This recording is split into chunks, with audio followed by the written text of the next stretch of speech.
Hello, everybody, and thank you for tuning in to the Liberty Report. With me today is Daniel McAdams, and Daniel, good to see you. Good morning, Dr. Paul. Today is a day, I don't want to call it a very special day, but it's one that we should remember. It's an anniversary, and I thought we'd spend a little bit of time talking about this anniversary. Yeah, indeed. It's 100 years ago today that President Wilson addressed a joint session of the Senate and the House requesting a declaration of war against Germany. And do you assume that at the time, does history show that we were desperately in need of a war, that they were about to attack us?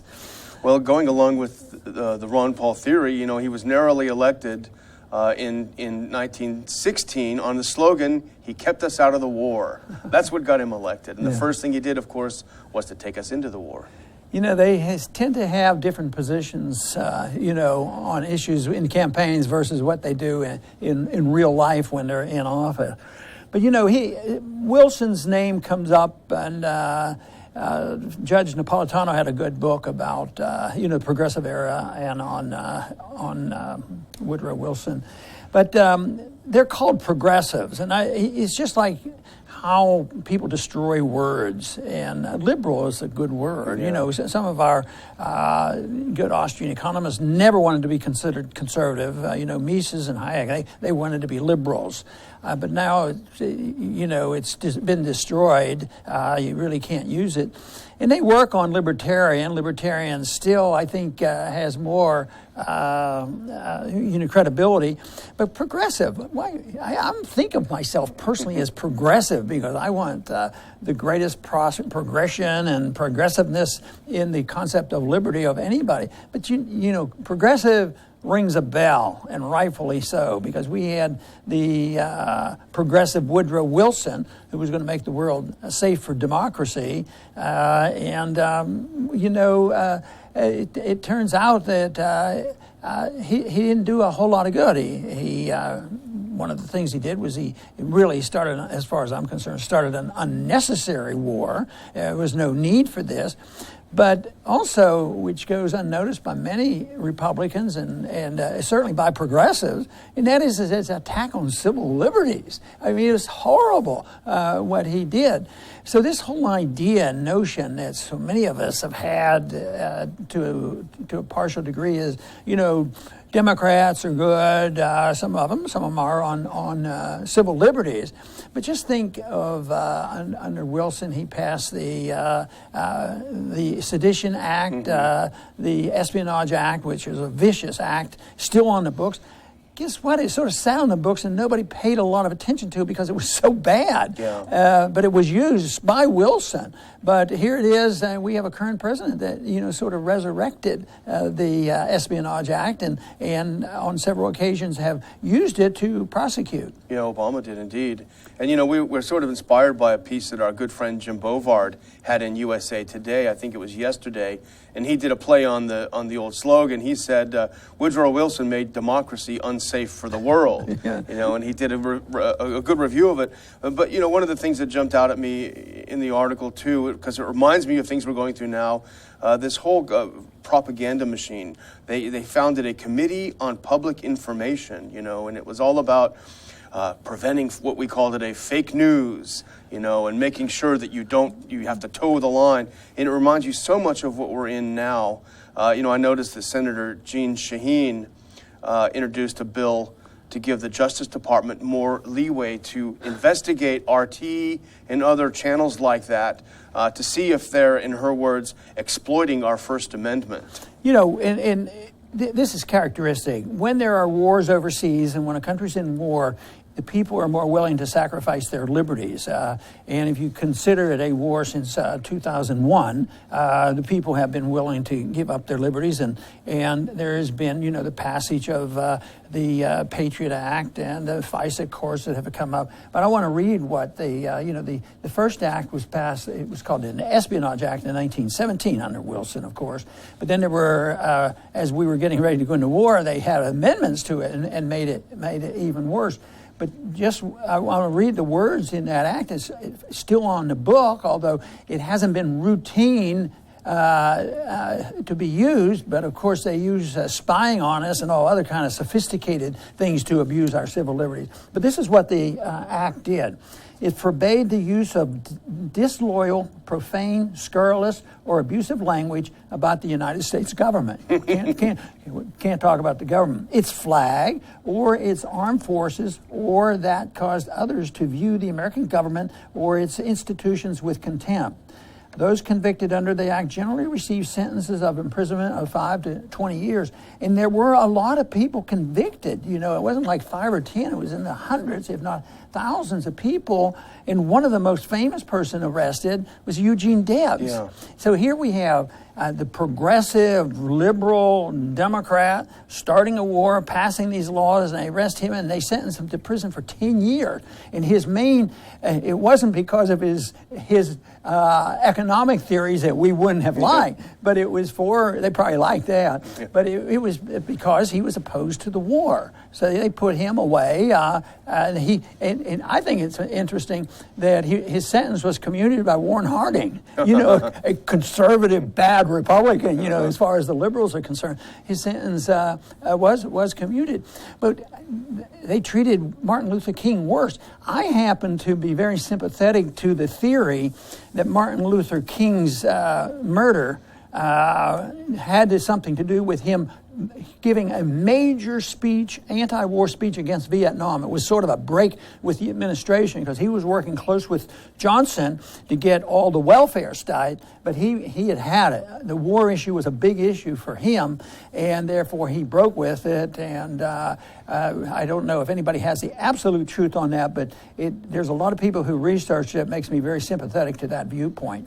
And it still goes on today, demonizing people who don't believe the propaganda on Saddam Hussein and Gaddafi and everything. It just goes on and on. But, you know, in World War I, it's important, and we remember the anniversary of Pearl Harbor and all these things. But this, I think, is such an important anniversary, too, because World War I sort of destroyed the old order. It destroyed Europe, and it set the stage for a series of wars that continue to this day in Europe and in the Middle East. It gave way to the rise of Hitler and Mussolini and Lenin. You know, it's sort of all the bad things put together, you know, were caused by this war. And if you want to talk about remaking the Middle East like Bush wanted to do, and that is tinkering with the Middle East, they really reoriented the Middle East with the with the war, and we're suffering the consequences still. From that viewpoint. You know, the Versailles Treaty was just disastrous. I don't think there was World War I and World War II. I don't consider those two wars. If you look at that as a sequence, the ushering in of the progressive era, we have Woodrow Wilson starting the wars, and we have the attack on civil liberties, and then all of a sudden, there was a couple years in there where they weren't killing so many people, but they suffered through a big depression as a consequence of they had to finance war through the Federal Reserve, and then you had World War II. It was a continuation of it, and it continued throughout the whole century, and we don't have order in the Middle East. You know, there was more order under the Ottoman Empire than there was under anything of the American Empire. I don't think even if we admit that we're an empire, it's a lousy empire, and empires are doomed to fail anyway. And I think it should wake up people, and good historians realize this. It was costly too, you know, in dollars back then. It can't be into trillions like we talk about now of what our policies could. But over 100,000 military personnel died, and there were 500,000 died from the flu, you know, because of the health problems that happened. So there was health problems, money problems, war problems, civil liberty problems, and people said, it was a good war. It was a war to end all wars. What a bunch of, you know, propaganda. Yeah. You know, this topic was suggested to me by a journalist friend of mine, Eric D'Amato, saying, what are you doing for your show on Thursday? And he reminded me of the date. But he says we have to revise the popular view of World War I. But he made a point that I think you might find interesting. He said, think of World War I like Vietnam, all the stupidity of getting involved, but the cost that we never stopped paying. 42 years after the fall of Saigon, all is basically fine, in Vietnam. But 100 years after Wilson conned us into World War I, we're still paying. And we still have chaos. Remember, he said that everybody could have self-determination. Yeah. And they still recite those phrases, but nothing happened. There is one individual that participated in the discussion on that day, that very day 100 years ago. And it's somebody that I admire as a woman. And you talk about people, the aggressiveness of the women's movement and all this. It's sort of aggressiveness. But she was a real leader for women's rights. And her name was Jeanette Rankin. And why I admired her was, she did something. When people ask me, what should I do something. Well, she went and got elected to Congress, before the women had a right to vote. So She had enough, and I think she was from Montana, and she became a congresswoman from Montana, first woman ever to serve in the Congress. And the neat thing is she voted against the war. I don't remember, she probably wasn't alone, but there weren't very many. And she voted against the war. And, of course, the propagandists then worked on her. Boy, they went after her. And she lost the next election. So she was in for 2 years, and she voted against World War I. Now, the real irony of this is she didn't just forget about the issues. She decided to run for Congress in 1940. Wow. And was elected again. And in 1941... she voted against World War II, and I think she lost after that again, too. But to looking up her record, I thought, maybe she was libertarian. Well, on war, she was a libertarian, but she was also a pacifist. And libertarians are very tolerant of pacifists because that's certainly better than being a militarist and a globalist that want to conquer the world and have empire. But she was a pacifist, and she stood alone. And I just sort of identified with her because I can imagine how much grief she received over that. But that to me is just so fascinating that somebody in that span of time voted twice against World War I and World War II. Same war, of course.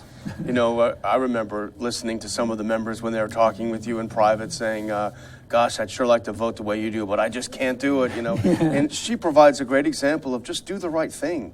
Let the consequences fall where they may and do the right thing. Her goal was a progressive, legitimate progressive idea about women having the right to vote and the right to run for office. And I think it's, can you imagine the obstacles she overcame to win an election and women weren't even voting?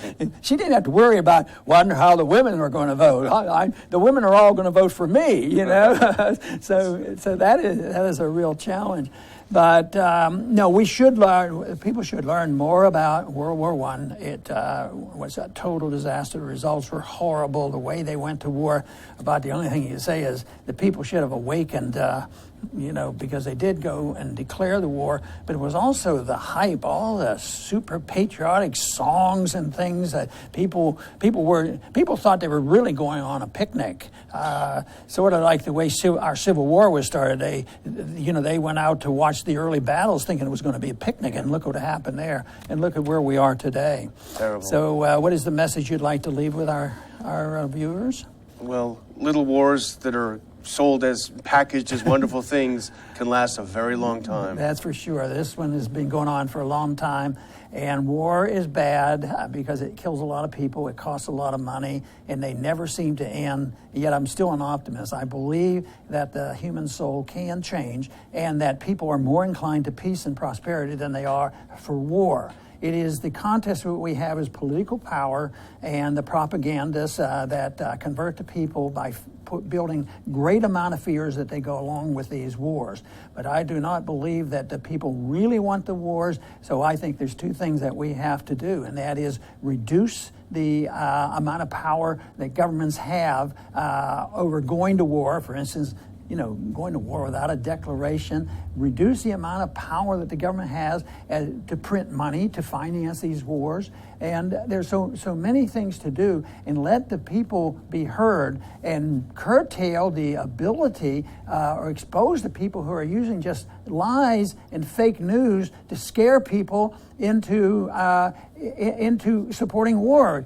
Yesterday we talked about how they're scaring people into war against Assad. Assad is Hitler, and we have to go and bomb more and more. So, and we saw that so clearly with Vietnam, obviously, but with Iraq and Afghanistan, it's all built up fear. So I think we should keep our eye on the ball. We should argue the case for peace and prosperity, and believe me, the world would certainly be a lot better off. I want to thank everybody for tuning in today to the Liberty Report. Come back soon.